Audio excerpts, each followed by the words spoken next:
특별 새벽기도의 둘째 날입니다. 우린 베드로전서를 계속 이제 묵상을 하고 있는데, 특별히 올 한해 은혜 위에 은혜를 받기 위해서 우리가 또 경계해야 될 것들이 있을 겁니다. 베드로전서는 특별히 거짓 선지자들, 스승들에 대해서 주의해야 될 것에 대한 이야기를 하는데, 그들이 왜 그렇게 하느냐면은 예수님에 대하여 정확하게 가르치지 않고 특별히 재림에 대해서 명확하게 이야기를 하지 않고 없다고 생각을 합니다. 그러다 보니까 생활에 있어서 경건함이 사라지게 됩니다.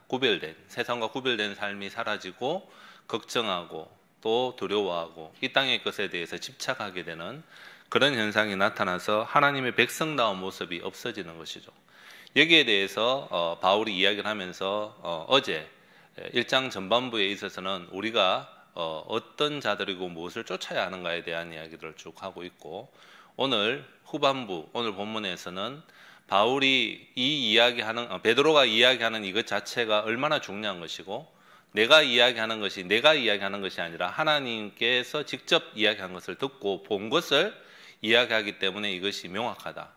그뿐만 아니라 성경에 근거하여서, 구약 성경, 하나님이 주신 그 말씀에 근거하여서 오실 예수님에 대한 이야기들이 명확하게 나와 있는데, 거기에 근거해서 내가 증거하는 것이기 때문에 거짓 스승들과는 명확하게 다르다라고 하는 것을 이야기를 하고 있습니다. 그래서 베드로는 진리에 굳게 서 있는 너희들에게 이 진리에 서 있는 것을, 내가 진리에 서 있다는 것을 생각나게 하고 싶어 하는 것, 그리고 이 생각나게 하는 것과 함께 늘 그 부분에 있어서 주의하면서 하나님이 나를 부르시고 나를 세워놓으신 것에 대해서 긴장하고 살아가라. 이것은 두렵고 떨리는 이것을 넘어서서 내가 그렇게 사는 것이 가장 행복하고 평안을 누리는 것이다.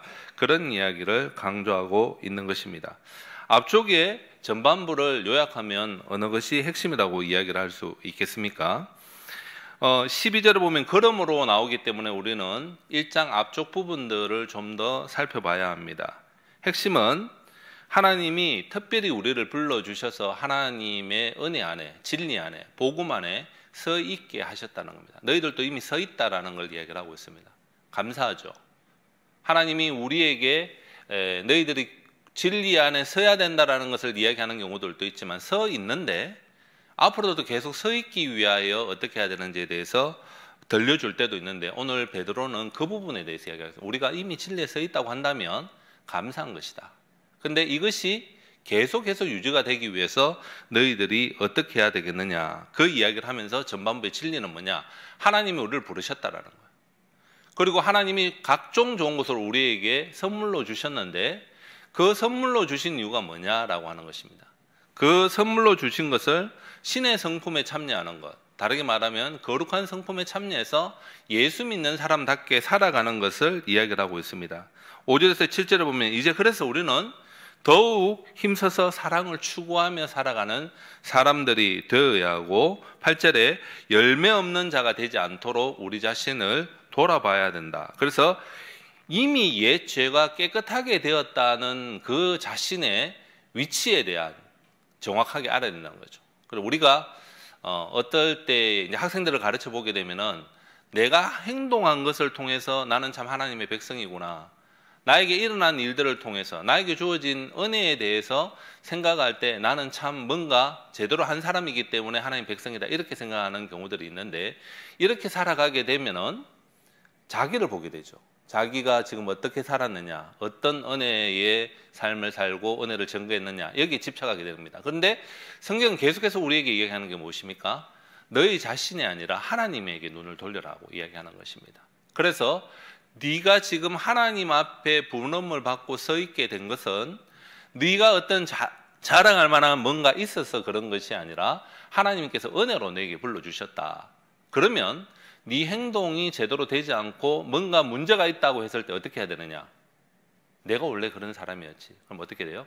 회개하고 하나님이 불러주신 그 자리로 다시 돌아가는 것들을 명확하게 하는 것이 필요하다는 것이죠.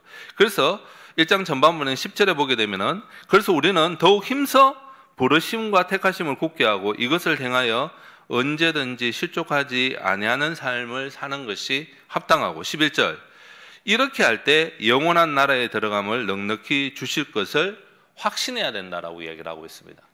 전반부를 정리하면 부르심과 택하심을 굳게 할 때 영원한 나라에 들어감을 넉넉히 얻게 되는 것을 잊지 말라라는 겁니다. 이미 너희들은 그 진리 안에 서 있는데 이 진리를 어떻게 해요? 계속해서 생각하고 그 다음에 어떻게 해야 됩니까?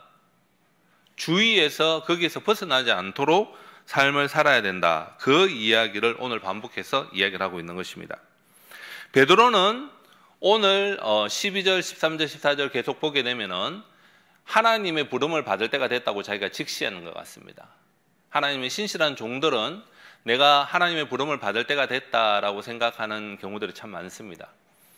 그래서 그는 예수님께서 이야기하셨던 너는 젊을 때에는 스스로 띠뛰고 원하는 곳으로 다녔는데 늙어서는 내 팔을 벌리더니 남이 내게 띠띠우고 네 갈 길을 인도해 줄 거다. 여기서 이제 보통 이것은 십자가에 거꾸로 매달려 죽게 되는 것을 이야기를 하고 있는데 요한복음 21장 18절을 베드로는 생각을 하면서 내 인생이 마지막이 다 되었구나라고 생각하면서 고민하고 생각하고 내 인생이 이랬나 이런 게 아니라 하나님의 복음의 말씀을 성도들에게 잘 전달하고 내가 마무리를 해야 되겠다.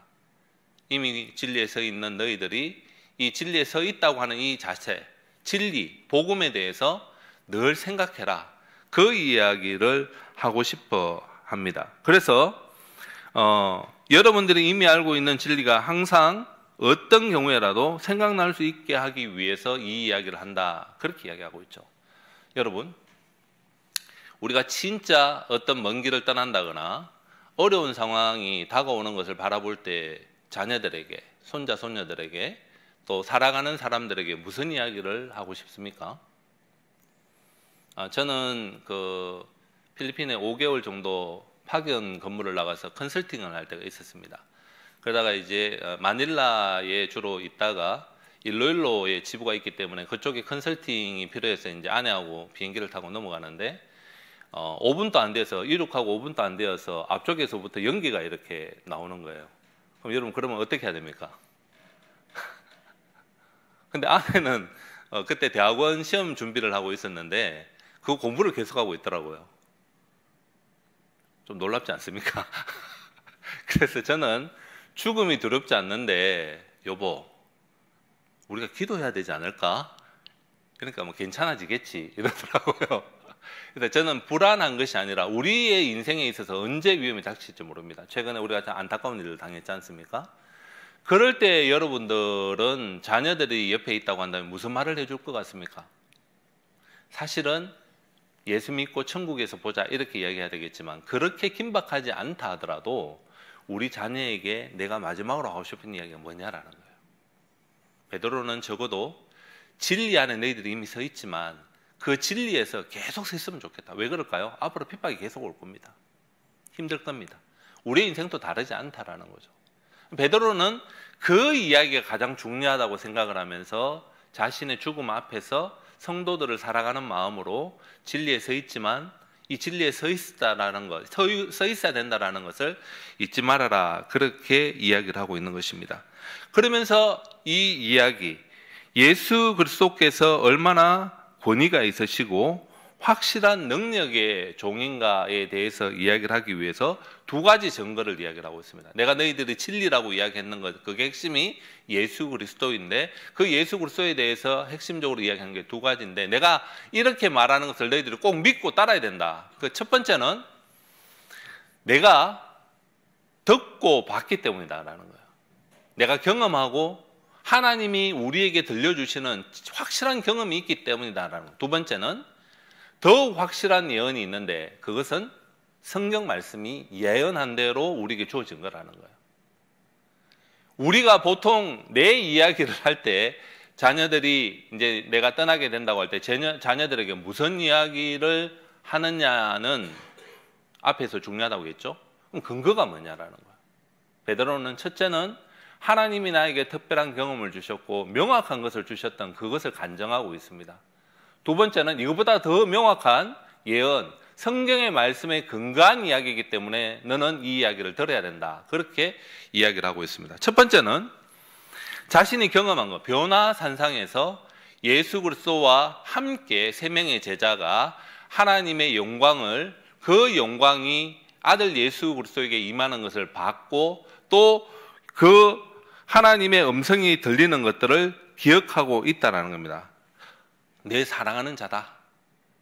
그리고 그 상황에서 그 영광을 경험했을 때를 생각하면서 너희들에게 말로 다 표현할 수 없다. 근데 하나님은 그 아들 예수 그리스도께서 얼마나 영광스럽고 우리를 위한 놀라운 계획들을 한 것들이 그 영광을 주시는 것을 내가 명확하게 봤다. 그 이야기를 하고 있는 것이죠. 그래서 거짓 스승들이 이야기하는 교묘한 만든 이야기와는 다르다라고 이야기하고 있습니다. 베드로후서 2장 3절에 보면 거짓 스승들은 탐심으로서 지어낸 말을 가지고 너희로 이득을 삼는다. 가르치는 제자들에게 그것을 통해서 이득을 삼는 거짓 스승들이 있는데 속이는 말로 이야기를 하는데 나는 하나님이 직접 경험하고 듣게 한 것들을 이야기를 하고 있다. 그렇게 이야기를 하고 있습니다. 그러면 우리는 2024년을 돌아보면서 하나님이 여러분의 삶에 있어서 강권적으로 역사한 것들이 어떤 것들이 있습니까? 아, 하나님 진짜 내 삶에 관여하시고 섭리하시네? 한번 생각해 보십시오. 사실은 우리가 그리스도인으로서 살고 제자들이나 또 후배들에게 자녀들에게 말씀을 전가하게 될 때 내 삶에 하나님의 능력이 어떻게 나타나는지 말할 수 있어야 되는 거죠. 큰 일이 아니라 하더라도 작은 일을 기도의 응답과 하나님 그때그때마다 섭리해 주시는 것들에 대한 이야기들이 있을 때에 힘이 있습니다. 요즘 세대는 자기가 다 옳다라고 하는 세대입니다. 진리가 내가 경험한 것대로 살아가는 겁니다. 그럼 우리는 어떻게 해야 됩니까? 우리도 너희들이 이것을 믿어야 된다 말하는 것이에요. 나는 적어도 하나님이 이렇게 인도해 주셨고 2024년 하루하루 하나님의 능력들이 어떻게 내 삶을 통해서 드러났는지에 대해서 나는 보고 있고 그걸 경험하고 있고 듣고 있다. 그런 것이 나에게 있는가? 그럴 때에 우리는 자녀손들에게 증거할 수 있습니다. 하나님이 내 인생을 이렇게 인도하시면서 섭리해 주셨다라고 하는 것이죠. 그래서 2025년도 우리는 눈여겨 우리의 삶을 돌아봐야 합니다. 기도하는 가운데, 말씀을 읽는 가운데 하나님 나에게 주시는 말씀이 무엇인가? 어떻게 살아야 될 것인가? 그걸 명확하게 할 때 우리와 함께 말씀을 나눌 사람들에게 은혜의 말씀을 전가할 수 있게 되는 것이죠. 그 다음에 베드로의 말이 능력이 있다라는 것은 오늘 본문에서 이야기하고 있듯이 우리에게는 더 확실한 예언의 말씀, 성경이, 구약 성경이 있다는 것을, 이것은 성령의 감동으로 받은 사람들이 하나님께 받아 말한 것인데 그래서 사서로이 풀지 말아야 하고 주의해야 된다는 것을 이야기를 하고 있습니다. 앞쪽에 내가 이야기하는 내 진리 안에 서 있는 이것들을 굳게 붙잡아야 되는데 내 말에 대하여 너희들은 흔들림이 없어야 되는데 하나는 내가 직접 하나님이 주신 경험들을 했기 때문이다. 꾸며낸 말이 아니다. 두 번째, 하나님이 더 확실한 것을 주셨는데 성경에 근거한 예수 그리스도의 오심에 대하여 그분이 어떤 분이신지에 대해서 내가 명확하게 이야기를 하는데 그렇기 때문에 너는 이 진리 위에 서야 된다는 겁니다. 그러면서 덧붙여서 성경이 어떤 것이냐라고 이야기를 하고 있습니다. 하나님의 선지자들을 통해서 그 말씀이 우리에게 주어지는데 성령의 감동을 통해서 그것이 주어진 것이다라는 겁니다. 여러분은 성경을 어떻게 이해하십니까? 우리가 아무리 좋은 차를 산다 하더라도 그 차에 대해서 기능을 잘 알기 위해서는 매뉴얼을 봐야 됩니다. 하나님이 우리에게 하나님의 백성답게 살고 너희들이 어떤 은혜를 받았고 어떤 능력이 있느냐라고 이야기하는 것은 성경을 통해서 이야기하십니다. 베드로는 사실은 신약 성경이 완성되기 전이었기 때문에 자기의 경험들을 강조해서 이야기합니다. 예수님과 직접 만났던 그것들을. 그런데 이제는 우리가 베레아 사람과 같이 하나님의 말씀인 성경을 깊이 있게 생각하고 그런가 고민하면서 그것이 맞다라고 한다면 내 마음에 받아들이는 연습들을 해야 된다는 거죠. 뭐 성경이 진짜 우리의 삶의 원리가 된다 그러면 우리는 날마다 어떤 형태로든 성경을 읽고 묵상하는 삶을 살아야 되고 그 성경이 내 삶의 지표가 된다는 것을 내 삶으로 드러내야 된다라고 하는 것이죠. 앞에도 이야기했지만 왜 우리가 그 진리 안에 서 있다는 것을 늘 기억해야 되는 것입니까? 어떤 상황에도 그렇게 해야 된다는 겁니다. 세상이 물결이 너무 심해서 우리가 불안해지고 앞으로 우리의 삶이 어떻게 될지 두려워지는 그 순간에도 내가 참 진리인 그 말씀 앞에 서 있는 사람이지, 그것을 기억할 때 하나님의 주시는 그 말씀의 은혜대로 살아갈 수 있게 된다는 것입니다. 19절은 조금 우리가 해석해야 되는데, 우리에게 더 확실한 예언이 있어 어두운 데를 비추는 등불과 같으니 날이 새어 새벽이 너희 마음에 떠오르기까지 너희가 이것을 주의하는 것, 예언의 말씀을 주의하는 것이 좋다라는 겁니다. 날이 새어 새벽이 너희 마음에 떠오르는 것을 두 가지 정도로 이야기를 하는데, 한 가지는 우리가 말씀을 연구하는 가운데 하나님의 말씀이 진짜 나에게 와닿는 그런 때가 있습니다. 그걸 이야기하는 것도 있고, 두 번째는 온전히 우리의 고난을 마치고 하나님이 우리를 부를 때, 개인적인 것과 종말의 때가 될 때까지 너희들이 서 있어야 된다라고 한 두 가지 정도로 해석할 수 있는데, 두 가지 다 문제가 없습니다. 그러나 뒤쪽에 우리의 고난이 마치는 이 어려운 시기를 통과해서 온전히 이루어질 그때를 생각하면서 살아가는 삶이 우리에게 필요하다. 뭘요? 말씀을 붙잡고 사사로이 해석하지 않고 그렇게 간다라는 거죠. 여러분, 하나님의 말씀을 묵상하면 묵상할수록 여러분의 마음에 어떤 마음이 듭니까? 현재의 고난은 장차 받을 영광과 좋게 비교할 수 없다는 마음이 듭니까? 그러면 고난이 객관화되는 겁니다. 하나님이 약속하신 것들이 이 고난도 지나가고 우리에게 주실 그 영광을 생각하면 비교할 수 없다라는 마음이 명확해지는 것이죠. 그래서 2025년 우리는 무엇을 위해서 기도해야 되겠습니까? 내 자신을 위해서, 진리 위에 서 있는 그 삶을 유지하기 위하여 늘 생각해야 됩니다. 그뿐만 아니라 우리의 경험과 말씀을 통해서 주의하여서 이 은혜에서 떨어지지 않도록 우리를 돌아봐야 합니다. 진리 안에 서 있는 것을 생각하고 또 주의하여서 2025년을 마칠 때에 우리 자녀손들에게 또 사랑하는 동역자들에게 하나님이 살아계시고 올 한 해도 함께 해주셨다. 새로운 한 해를 또 기대된다. 왜? 내가 어떻게 되는 것이 아니라 여전히 주님이 예수 그리스도께서 우리를 구원해 주신 그분이 살아계시고 우리의 마지막 때를 준비하고 계신다는 것을 생각하기 때문에 흔들림이 없다. 이런 고백이 저와 여러분에게 있기를 소망합니다. 아멘.